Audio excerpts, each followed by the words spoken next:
Item number 12, Mr. Johnson. Thank you, Mr. Mayor. I move that Resolution 2008-155, agreeing to be a pass-through agent for a Sierra Vista Symphony grant, be approved. Second. Okay, Mr. Welch. Mayor, members of council, the Arizona Tribal State Gaming Compact requires tribes that operate a casino to contribute a percentage of their net win to education, healthcare, and other programs that benefit Arizona residents. This money can only be distributed to cities, towns, and counties.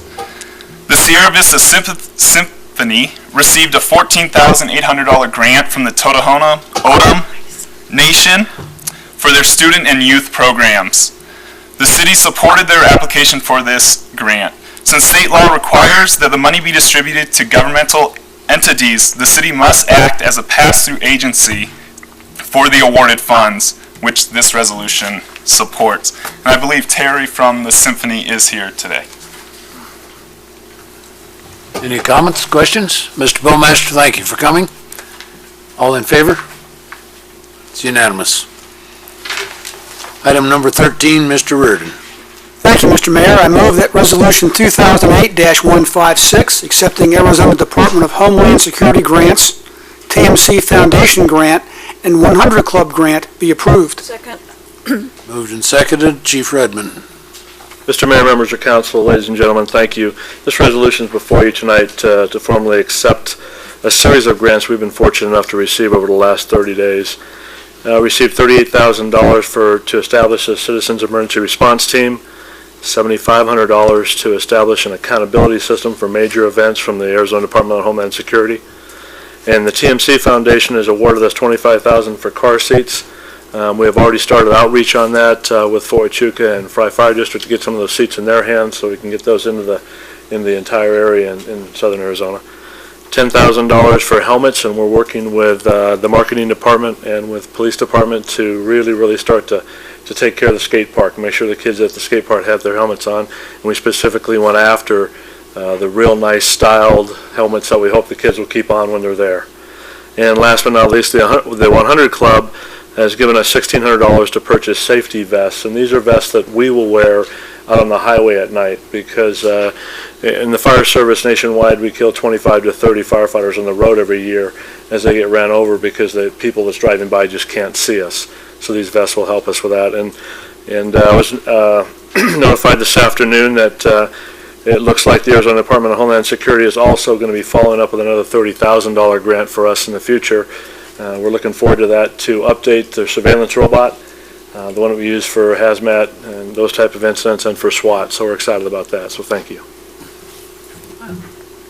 Would you care to comment on who writes grants and give some credit where all this money might be acquired? Absolutely. Arizona Department of Homeland Security. Well, I'll tell you, Mr. Mayor, members of council, the truth is that our grant process is collaborative with the people that are in basically manage the portions of the areas, such as with the TMC grant. Our captain that manages the helmet and car seat program initially writes that grant, and then it's proofed and sent on through management. Arizona Department of Homeland Security, our emergency planners involved in that. 100 Club, it came from our safety captain. So it truly is a collaborative effort from the department. Thank you. Thank you, Mr. Mayor. This may be a good opportunity to explain what the 100 Club is. I think that's, we all know Homeland Security and Tucson Medical Center, but I think the 100 Club deserves a little recognition in their support. Absolutely. The 100 Club is an organization that's nationwide, and basically what they do is they try to take care of line-of-duty deaths and injuries for emergency responders, whether it be police or fire. And they have stipend grants that happen quarterly. This is the first one that we received, but they've done some wonderful things in the past. We've had a couple of our members have some major injuries, major back surgery. They were out for a while, and 100 Club stepped up and helped them out financially to get through those. I believe, Councilman Johnson, that it's $25,000 for a line-of-duty death now that goes to the family. It's almost instantaneous. One of the exciting parts is through the Arizona Fire Chief, we now have a last assistance program. It's an assistance program where if we have a line-of-duty death in the fire service, the 100 Club and the fire chiefs go to the facility or the department in which it happened and begin to distribute those benefits immediately. There's no delay, and begin to handle the affairs that the family are having a hard time with. So we're excited to be partners with them. They've done a wonderful job for us, so we thank them. Thank you very much for mentioning that. Thank you, Chief Redmond. Any other comments? All in favor? It's unanimous. Ms. Husking, item 14. Thank you, Mr. Mayor. I move that Resolution 2008-157, appointment of Jamie Tate to the Environmental Affairs Commission, said term to expire August 26, 2010, be approved. Second. Moved and seconded. All in favor? Is Jamie here tonight? Yes, he is. There he is. Okay. Welcome. All in favor? It's unanimous. Thank you, Mr. Tate, for your service. Item 15, Ms. Doctor. Thank you, Mr. Mayor. I move that Resolution 2008-158 urging legislative support of the continuation of the Arizona Department of Environmental Quality be approved. Second. And I note that we've got nobody explaining this, so I'll give it a shot, okay? You want to do it, Chuck? I'm happy to, Mr. Okay, go ahead.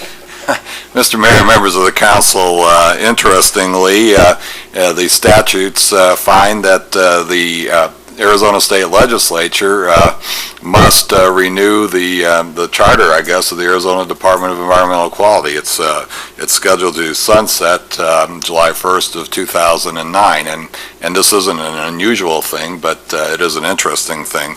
The mayor was approached by one of the members of the department who mentioned this to him, and of course the Department of Environmental Quality we have many partnerships with, to include their participation in the Upper San Pedro Partnership, work with the staff on the MS4 process with regards to development and making sure we have clean water in the community, as well as all the mandates that come down from the EPA, Environmental Protection Agency, down to the state that they're required to regulate on their behalf. So it is a very important agency with regards to our operations here, and we felt the best way to acknowledge that would be a resolution of support by the council. They are collecting letters of support from other communities and so forth. We thought, as Mr. Patuchik mentioned, this would be a better way for the community to be represented in its support. And I guess I'll withhold any negative comments on our legislature that tends to have sunset clauses on important state agencies, so I won't say anything about that at the present time. Glad you Good non-comment. Glad to hear that. All in favor? It's unanimous. Turning to call to the public, I have noticed that one person would like to address us, Mr. Stephen Crabb. Is he still with us? He left, Mr. Mayor. He left. He left. All right. He did leave behind. Oh, this is something else. This. Mr. Stephen Crabb's topic was road widening on golf links. That's what the other one was. Hmm? The other one was Well, what do you want me to do with this?